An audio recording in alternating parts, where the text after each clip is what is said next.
네, 이제 여기 이제 마지막. 이제 제가 오늘 말씀드리고 싶었던 거의 마지막. 뭐냐면 이거 이제 저장됐고 여기 증명하는 거. 철근비 이 정도 필요하다. 이거는 아시겠죠? 그죠? 이게 사실 제가 중간중간에 이런 걸 말씀드렸잖아요.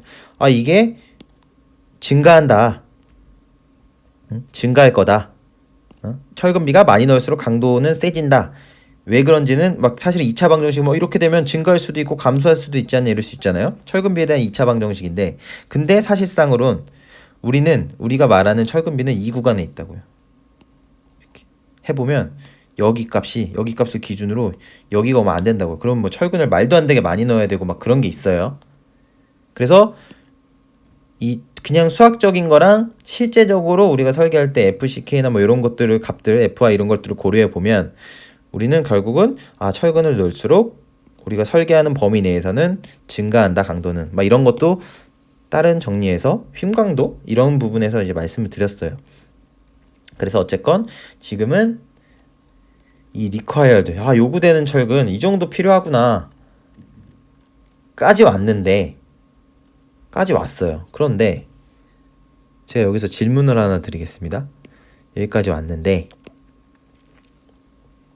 딱 required 나왔어요. 여기 딱 있지. 딱 해가지고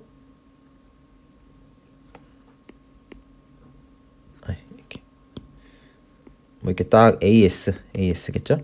이렇게 해서 철근 딱 얼마 넣어야 돼? 얼마 넣어야 됩니다. 이렇게 해서 철근 양을 결정했는데 강도 만족하지? 끝내는 게 아니라 뭘 검토하셔야 돼요. 이제 얘 결정되면 철근 양 얘가 결정되면 이 AS가 결정돼요. 거기서 지금 로가 결정됐는데 왜 AS가 결정되냐 철근 양이 왜냐면 로는 뭐니까 BD에 AS니까 결정되는 거예요. 이 아까 사이즈는 이 두 번째 정리에서 예를 들어 B랑 H가 있잖아요. 여기가 D고 이랬을 때 이 단면 크기는 정해진 거예요. 그랬을 때 여기는 아는 거고 철근비를 알면 내가 필요한 철근의 면적이 나온다고요. 그럼 그거에 따라서 이제 뭐 D22를 쓸지 뭐 D19짜리를 몇 개 쓸지가 결정돼. D25를 뭐 몇 개 쓸지 이런 거. 이거를 설계를 하시는 거죠. 이걸 만족하도록.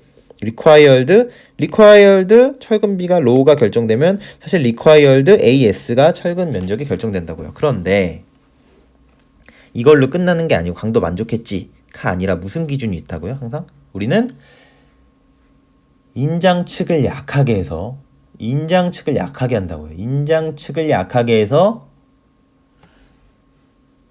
항상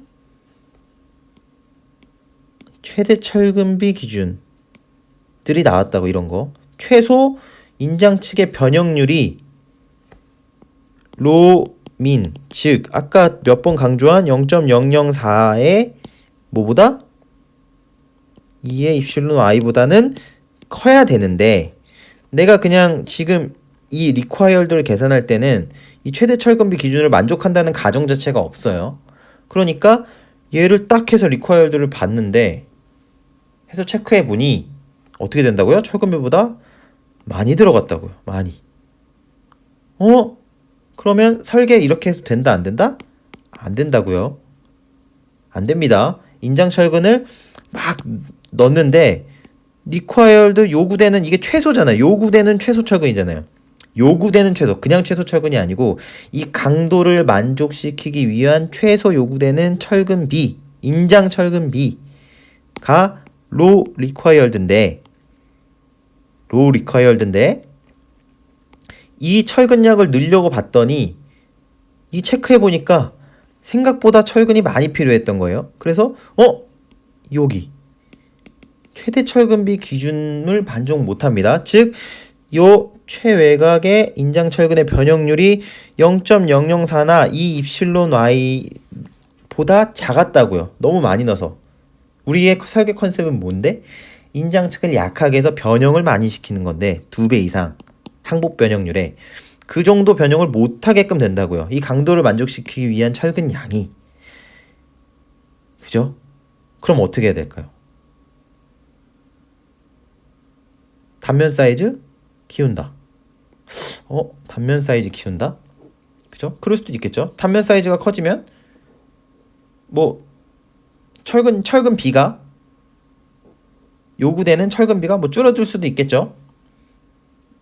뭐 단면적 부재를 키운다. 부재를 키워서 설계한다. 그럴 수도 있고. 근데 그것도 하나의 방법이 될 수는 있겠죠. 실제로. 왜냐면 우리는 뭐 ASFY에 뭐 D-2분의 A인데 결국은 뭐 요 D를 키우는 거죠. 이 높이를 쫙 깊게 하면 사실은 하면 팔 길이가 길어지니까 뭐 H를 키운다.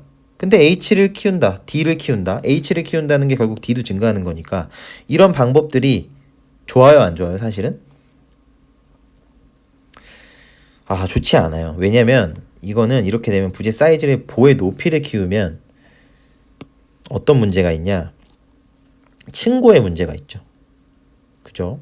보를 너무 키우면 사실 그게 다 돈일 텐데 층고가 낮아지는 문제가 있어요. 실제로. 그러니까 아마 이 그냥 부재의 깊이를 키워라 라는 거는 그렇게 좋아하진 않을 것 같다는 거죠. 그러면 깊이는 예를 들어 건축 쪽에서 이제 딱 설계를 해왔어. 이 정도 사이즈만 그냥 해. 근데 이걸 줄일 수도 없어. 그죠? 줄이면 더 말도 안 되니까. 그죠? 더 이거를 만족 못 할 거라고. 그러면 그냥 이 사이즈는 고정시킨 상태에서 이거를 해결해야 돼. 만약에. 그러면 어떻게 한다고요? 압축 철근 넣는다고요. 압축 철근을 넣는다고요. 압축 철근을. 그거에 대한 해결 방안이 이렇게 되면 이제 그럼 이제 볶음보가 의미를 갖게 돼요. 압축 철근을 넣는다. 압축 철근을 넣는다고요. 그런데 여기서 질문입니다. 그러면 이렇게 생각하시죠. 압축 철근 넣어. 압축 철근을 넣으면 강도가 세진다. 그렇기 때문에 근데 좀 전에 뭐라고 말씀드렸죠? 이미 이 required가 만족하는데 최대 철근비를 만족 못한다 그랬잖아요. 즉 이 정도 철근 넣으면 강도 파이 mn 만족한다고요. 근데 어떻게 된다고요? 너무 인장 측이 강해진다고요. 우리는 설계 컨셉이 인장 측을 약하게 해야 되는데 근데 압축 철근을 넣어서 이거를 받아들이실 때 여기서 압축 철근을 넣는다. 압축 철근을 넣으면 강도가 더 세지기 때문에 이거를 만족시킬 수 있다. 로 생각하시면 절대 안 된다고요. 로 생각하시면 안 되고 압축 철근을 넣는 거 어떻게 받아들이셔야 되냐면 지금 아직 볶음보에 대해서 많이 안 했기 때문에 어떻게 받아들이셔야 되냐면 빨간색으로 할까요? 압축 철근을 넣으면 상대적으로 어떻게 돼요? 압축축이 강해지죠. 왜냐면 여기 콘크리트 있는 거를 철근으로 바꿔버렸으니까 압축축이 강해지는 건 어떻게 된다? 상대적으로 인장측이 약해진다. 적겠습니다. 압축축이 강해지는 건 상대적으로 인장측이 약해진다. 인장측이 약해진다는 얘기는 인장측 변형률이 증가한다.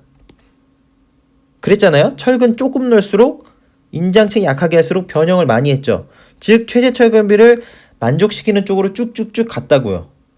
그런데 그런 역할을 압축 철근이 할 수 있다고요. 지금 강도는 만족하는데 철근비 만족 못하고 있잖아요. 최대 철근비 변형에 대해서 만족을 못하잖아요. 그럴 때 어떻게 하겠다고요?